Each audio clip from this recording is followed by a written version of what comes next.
안녕하세요. 오늘은 문재인 정권의 또 다른 비리 사건, 초대형 금융 스캔들, 신라젠 사건 총정리입니다. 거의 매일 방송에 나와서 말도 안 되는 논리로 선동하던 노무현 재단 이사장, 나폴레옹 컴플렉스, 촉새주둥이, 딱따구리 유시민이 요즘 조용하죠? 울산시장 공소장을 감추려고 했던 추미애가 은폐를 시도하고 있는 또 하나의 대형 사건, 신라젠 사건을 파헤쳐 보겠습니다.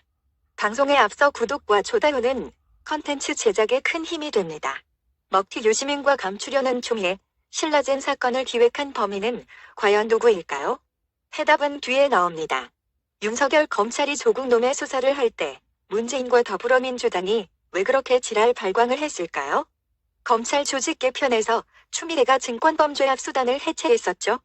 바로 신라젠을 수사하던 팀이었는데 예전 황무석 사태처럼 신라젠 사건도 의료 사기 사건과 유사하게 진행됩니다.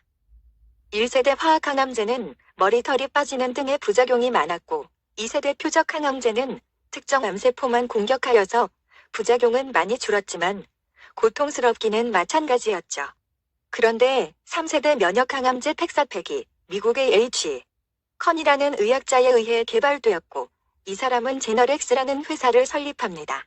2006년 동아대 치과의사인 황태호가 동료 의사들과 제너렉스에 20억을 투자해서 하청회사를 설립하고 임상실험을 시작합니다.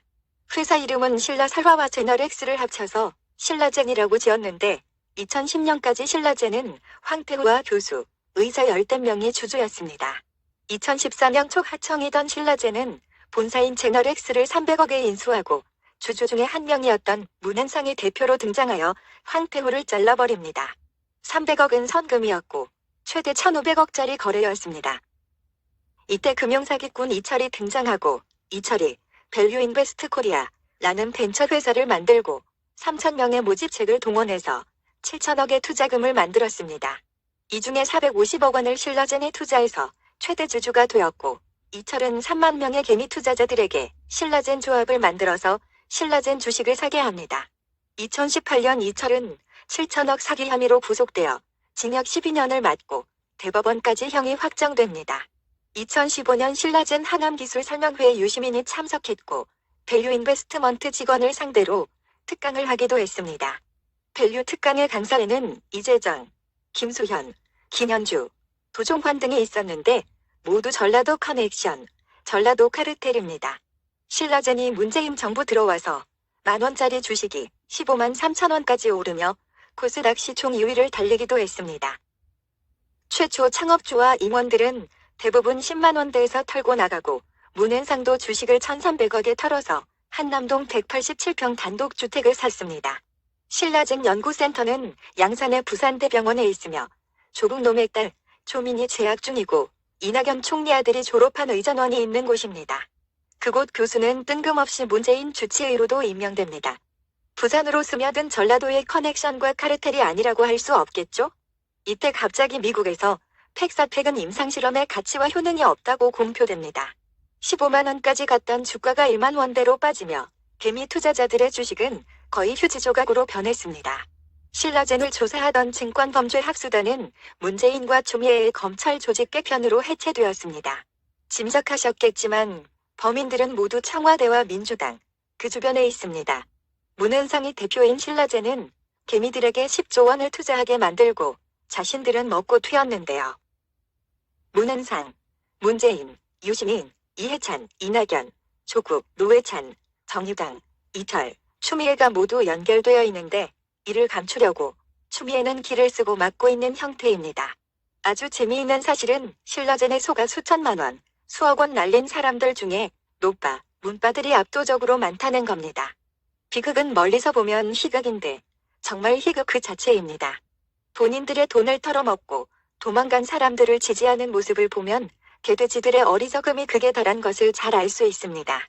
전라도와 문빠들은 처절하게 짓밟혀도 짓밟는 대상을 지지하는 특성이 있습니다. 북한 사회와 아주 닮아 있으며 김대중이가 전라도를 망쳤는데도 선거 때마다 99% 찍어주고 신처럼 주황하고 있는 것도 다르지 않습니다. 무엇이 저들을 맹탕 바보로 만든 것일까요? 대깨문, 대가리가 깨져도 문재인. 코갈문, 코로나에 걸려도 문재인.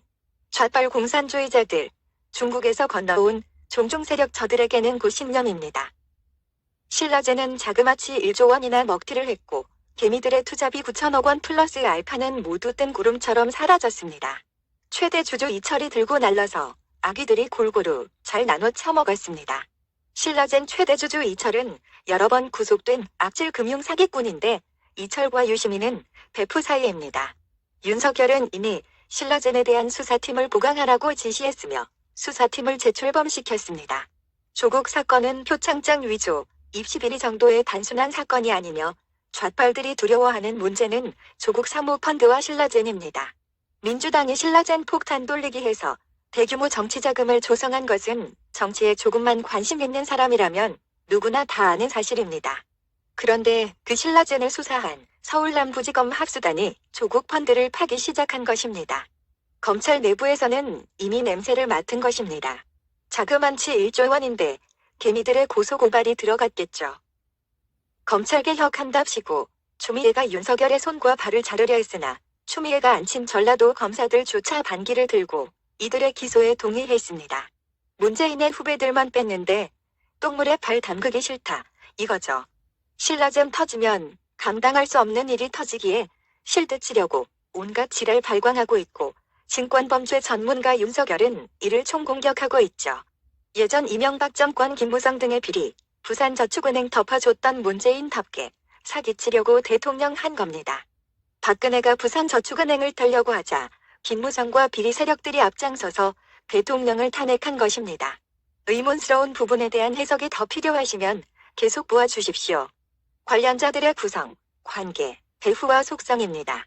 이철은 보험 모집인으로 골수 노빠였고 이철의 변호인단은 5명으로 구성된 법무법인 형법이 맡았습니다.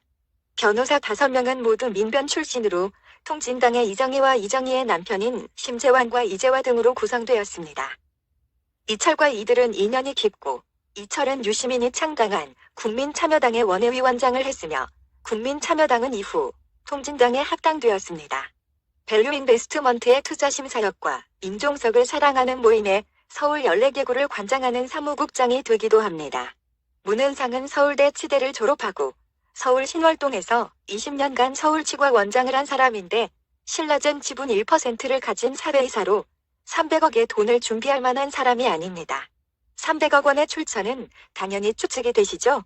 누군가가 꿀꺽한 1조 원이 넘는 이 막대한 정치 자금은 차기 전라도 정권 재창출과 적화 통일을 위해 쓰일 겁니다.